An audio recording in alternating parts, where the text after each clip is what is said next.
This video is to allow you to correct your homework for section 4.1.2. So if we go to the beginning of the homework, we do see the methods and meanings. Remember, those math notes again are in your toolkit, and they remind you about what the term similar means in mathematics. Two figures are similar if they have the same shape. They do not necessarily have to be the same size. If they're the same size, we also call them congruent. And in similar figures, the lengths of all the corresponding pairs of sides have to have the same ratio, and the measures of the corresponding angles have to be equal. In other words, like in this case, the multiplier from BC to EF is 2.5, 5 halves they talk about. And so therefore the multiplier from BA to ED also has to be 5 halves or 2.5. And the same thing for CA to FD.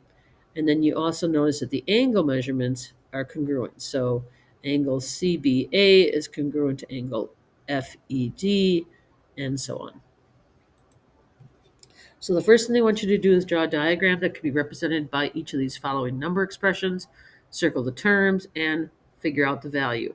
Again, even though they use the word calculate, that doesn't mean you get to use a calculator. They just want you to figure it out. So the picture that I drew was this. Here's my 4 positives. Here's my 2 groups of 5 positive. And here's my 3 negatives. In terms of circling the terms, we know that terms are separated by addition or subtraction.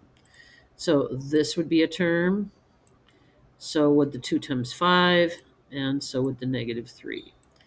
And then figuring out the value, so you could do that, with our sketch here, we could say, all right, these 3 negatives, zero out with these 3 positives. What do we have left? 11 positives. For the next one, it's a little bit different because we have the same numbers, but we have parentheses set up differently. So we would have for our picture 4 plus 2 groups of 5 plus -3. So this is one group of 5 plus -3. This is a second group of 5 plus -3. And then in terms of terms, we would have this, and then this would be a term. The answer then to this one is 8. Again, you can mark that by saying these 3 negatives, zero out with these 3 positives. Same thing here, and what's left. While Mrs. Poppington was visiting the historic battleground at Gettysburg, she talked with the landscapers who were replacing the sod in a park near the visitor center. The part of the lawn being replaced is shown in this diagram. Measurements are in yards. The diagram is not drawn to scale, but all corners are right angles. So in other words, the 10 section may seem to you to be much larger than the 6 section, but they're telling us it's not necessarily drawn to scale. You might also say the 3 and the 4 look to be exactly the same, but again, that's because it's not necessarily drawn to scale. So what they want you to do is use your ruler to make a scale drawing of the lawn that's being replaced and let 1/4 inch equal 1 yard. So what we want to do is we want to figure out what these dimensions have to be. So how did we do that? Well, if this is supposed to be 4 yards and 1/4 inch equals 1 yard, we could set it up as a proportion. We could say 1/4 inch, I'm going to make that the decimal 2500ths, is equal to 1 yard. So this is our scale. And we would use that over and over again. And then in our picture, this is representing 4 yards. So the question is, how many inches should it be in our drawing? So we're looking to find this missing value up here. And again, we could do cross products. You're allowed to use a calculator. 2500ths times 4 would equal 1. And then you would divide by the third value, which is 1, giving us 1 inch. Then for these others, we basically are going to do the same thing. The only thing that's going to change is this measurement right here. So this is 6. So instead of 4 yards, we would write 6 yards. And again, we would be wanting to find this value. Remember, with cross products, we always multiply diagonally across the two numbers that we know, which would be 25 hundredths times 6. And then we always divide by the third value, which in this case, the third value is going to be 1 again. So this gives us 1.5. So that's 1.5 inches. We would do the same thing with all of the others. So we'd replace this 6 yards with whatever number we're looking for over here. Now, a couple of quick things I want to mention to you. Number one, we can figure out this length. It would be 10 plus 4. So that would mean that we'd be putting 14 yards here.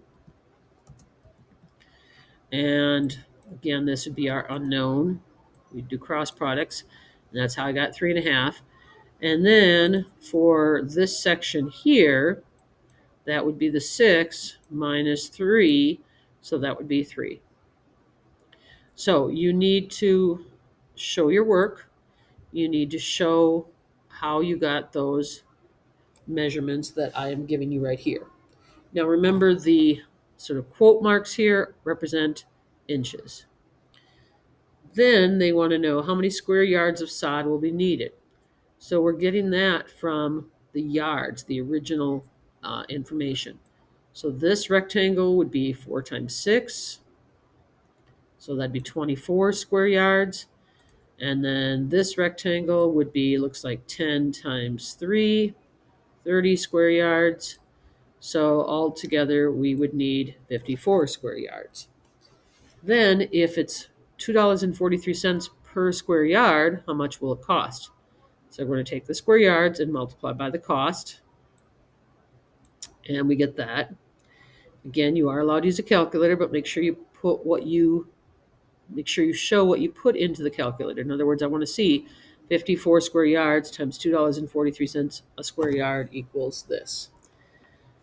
Then they say the area is going to be surrounded by a temporary fence. It's going to cost 25 cents per linear foot. How many feet will be needed? How much will it cost? So now instead of focusing on area, we're focusing on the perimeter. Also, I want to point out to you that this cost is per foot, not per yard. So whatever feet we get, we will be then, no matter how many yards we get, I should say, we'll be multiplying by 3 to change it to feet. So we would take 4 plus 6 plus 14 plus 3 plus 10 plus 3. And that would tell us how many yards we get, which is 40 yards. We multiply that by the fact that there's 3 feet in a yard to get 120 feet. Again, show that in your doc. And then we multiply that 120 feet times 25 cents per foot, and that gives us $30. Then they want to know what's the total cost of materials for the sod and the fencing. Well, basically, we're taking the answer from C, which was the cost of the sod, and the $30, which was the cost of the fencing, to get a total. So you can definitely use a calculator in this section, but make sure you're showing what you put into the calculator. Here, if Troy has a number cube with the numbers 1 through 6 on it, what is the probability that he's going to roll a 2?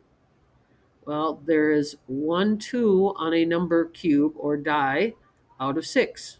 So basically it's going to be 1/6. Rolling an odd number, the odd numbers on a number cube would be 1, 3, and 5. So that's 3 out of 6, or half. And a factor of 6, remember factors of 6 are like divisors of 6. What numbers does 6 divide by? And of course, it divides by 1 and 6, and 2 and 3. So there are 4 factors of 6 on a number cube. 4 factors out of 6 numbers on a number cube would give us 4/6, which simplifies to 2/3. Here you need to solve these with the diamond problems. Remember, the 2 numbers on the side multiply to give you the top, and they add to give you the bottom. So here your thought process would be, what do I add to 1 and 2/10 to give me negative 1 and 8/10? And that answer would be negative 3. And then negative 3 times 1 and 2/10 gives us a product of -3 and 6/10. Again, you can use a calculator here. What two numbers would multiply to give me -12 and add to give me 4? And that would be -2 and 6. And then what would we add to -8 to get -11? That'd be -3. -8 times -3 would give us a product of 24. Here, what two numbers would multiply to give me -56 and add to give us -1? And that would be 7 and -8. Here you need to simplify, which means find the answer. Again, you should probably be showing some work here. So you'd multiply these, and then you'd go over 3 decimal places in your answer, giving you 59 and 500 thousandths. But we typically drop those two non-essential zeros, which is how they got 59 and 5/10. Here I should see that you lined up the decimal points to get this answer. Here I should see that you added a decimal point and 2 zeros and then did your borrowing or regrouping. And again, I should see the work for that, giving us this. Here you don't really need to show work because when you multiply a number by 10, you simply move the decimal over one place to the right. Sometimes moving that decimal one place to the right means adding a zero. In this case, it just means shifting the decimal point. Here, again, I should see that you've added a zero and done any regrouping or borrowing that you need to. And here that you lined up your decimal points and added. So this is considered a review of those important skills that you've learned previously. So make sure you're showing your work.